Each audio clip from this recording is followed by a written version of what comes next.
Une piste d'athlétisme construite comme un parcours à travers les différentes périodes de vie d'une femme. L'adolescence marquée par les premières règles, la parentalité comme vecteur d'inégalité professionnelle ou encore l'importance de l'autopalpation. Faut pas hésiter à rentrer, faut bien appuyer. Ça peut pas faire mal.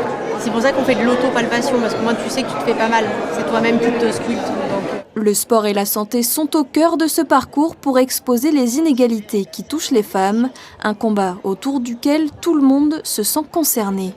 Si en tant que parent j'ai des filles par exemple, elles seront elles concernées, du coup ça me concernera moi aussi en même temps. J'ai appris que les femmes, on a une image d'elles et par exemple elles peuvent changer. J'ai appris que y a beaucoup de monde qui considère que les femmes ne peuvent pas tout faire, mais ils peuvent tout faire. Comme sport, la Formule 1.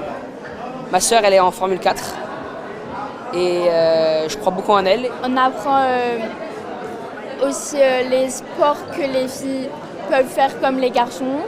Parmi les sports souvent connotés masculins, le rugby. Pour cette journée internationale des droits des femmes, Morgane pose fièrement avec son ballon ovale. Je pense que le sport, ça peut être un levier pour mettre les femmes sur le même pied d'égalité que les hommes, dans le sens où un sport, c'est pas forcément un sport dédié aux hommes, il y a aussi les femmes qui peuvent jouer.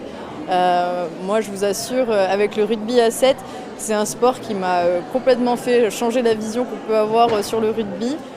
Il faut être vif, stratégique, rapide, et vraiment, ça prouve que l'intelligence se fait aussi dans ce sport, et que les femmes, on n'est pas moins bien que les hommes pour réussir.